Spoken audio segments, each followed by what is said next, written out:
They call it one of the 7 wonders of the world, but no picture, no story can prepare you for this. The Grand Canyon. Join us now as we stand on the edge of the impossible. The forest road stretches ahead, sunlight spilling through the pines.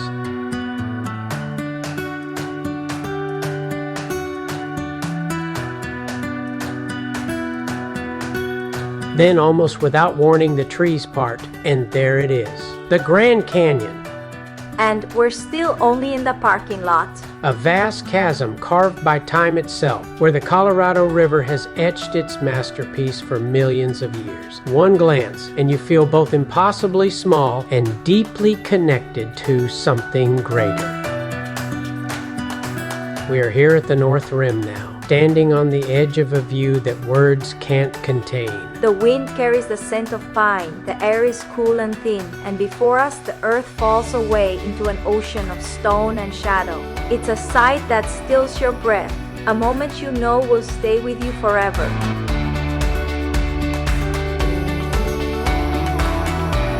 We follow the North Rim Trail, each step drawing us closer to the edge. The air is crisp, the silence deep. Layers of rock unfold below, each color a chapter, each shadow a secret. From here, the horizon feels endless, the canyon floor lost in a haze of light and distance.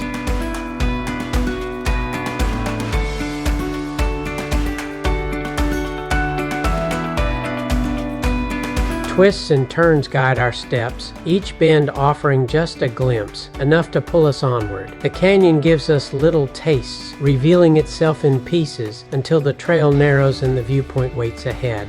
Our pace quickens with every step, knowing that soon the full majesty will be ours to see.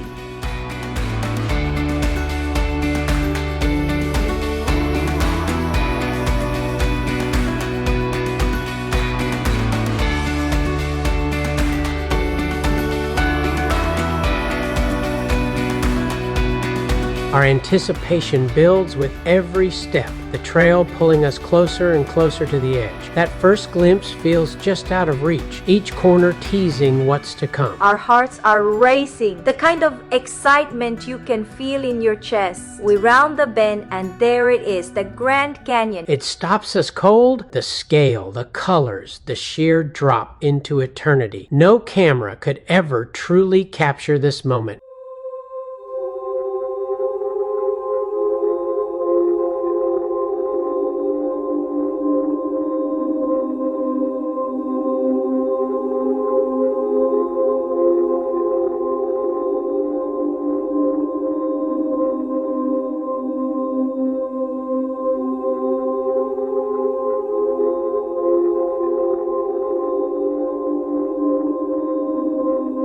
As we make our way back from the viewpoint and onto the North Rim Trail, we're left with a feeling of awe and a quiet humility. The canyon has a way of reminding you how small you are, yet how deeply connected you can feel to this vast, ancient world. Every step away feels like leaving behind a secret, one you'll carry in your heart long after the trail ends. Perched on the edge of the North Rim sits the Grand Canyon Lodge, a piece of living history. Built in 1928, it stood only 4 years before fire claimed it, yet it rose again, rebuilt with the same spirit that shaped this wild land. From its great stone windows, the canyon spills into view.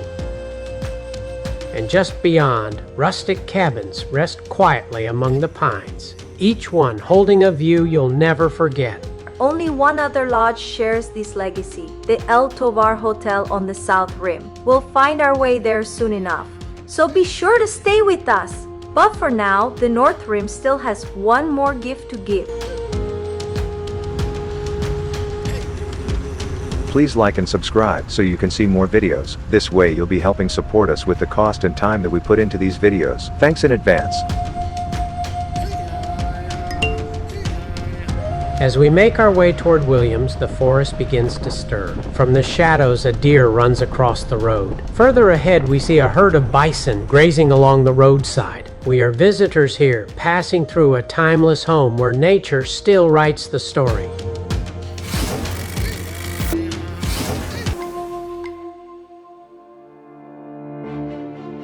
We arrive in Williams, Arizona, the last stop on historic Route 66 before the world opens into something far greater.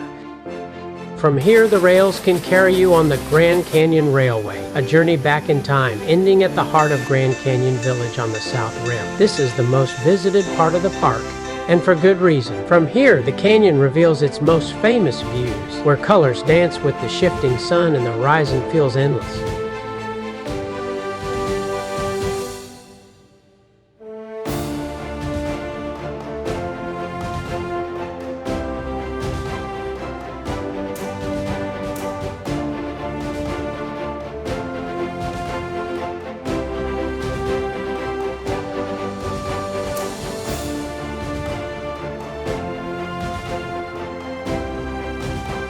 Perched on the rim, the Tovar Hotel has stood since 1905, greeting presidents, celebrities, and travelers from around the globe. Just a short walk stands Verkamp's Curios, a place with its own legend. For over a century, it was the last privately owned building on the South Rim, run by the Verkamp family since 1906. It's rumored that when the government first offered to buy it, John Verkamp told them flat out, "You don't have enough money." Wow! Proof that some treasures can't be bought, and he meant it. For more than 100 years, the family kept their little shop alive, selling souvenirs, swapping stories, and welcoming travelers from all over the world. It wasn't just a business, it was part of the Grand Canyon's soul. Generations later, the National Park Service finally purchased it, not because they had enough money, but because the family was ready to pass the torch. On November 26, 2008, Verkamp's reopened as a visitor center, its shelves now holding a bookstore and exhibits on the pioneer history of Grand Canyon Village. Today, when you step inside, you're walking into more than just a visitor center. You're stepping into a living piece of rimside history, where the echoes of the Verkamp family still greet visitors, just as they have for over a century.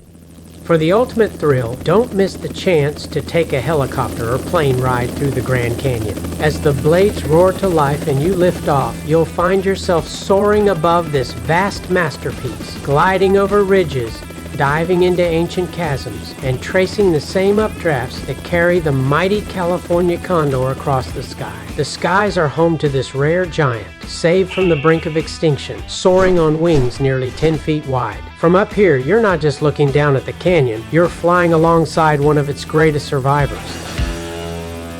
And when you land, the adventure doesn't end, it only changes form. Adventure runs deep here too. From whitewater rafting on the Colorado River to the legendary journey of John Wesley Powell, the one-armed Civil War veteran who first navigated these wild waters in 1869. His expedition braved rapids no one had charted before, carving his name into the history of exploration.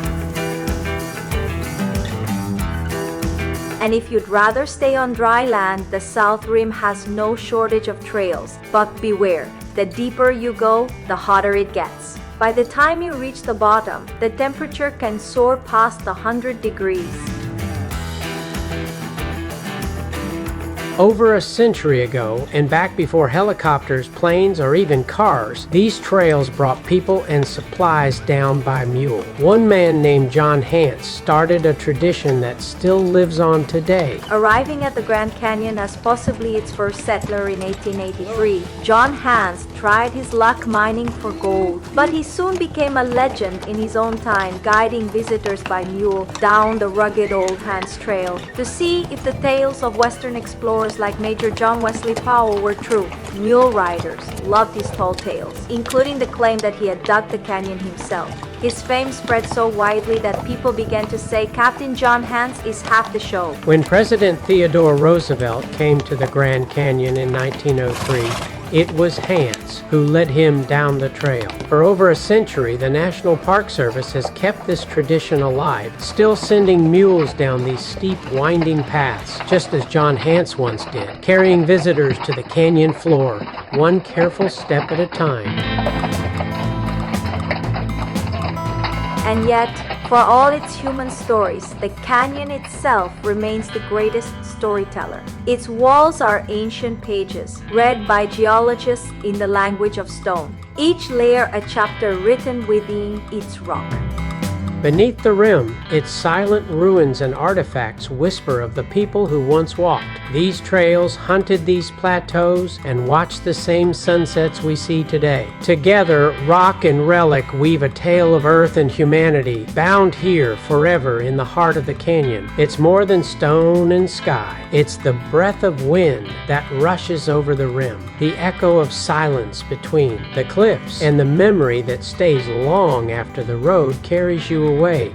Flying high above the canyon in a passenger jet, cruising at over 500 miles an hour, the world below seems to drift by in slow motion. At 277 miles long and over a mile deep, it lingers in your window far longer than you'd expect at that speed. And that's when it hits you. It's not just a canyon. It's the Grand Canyon.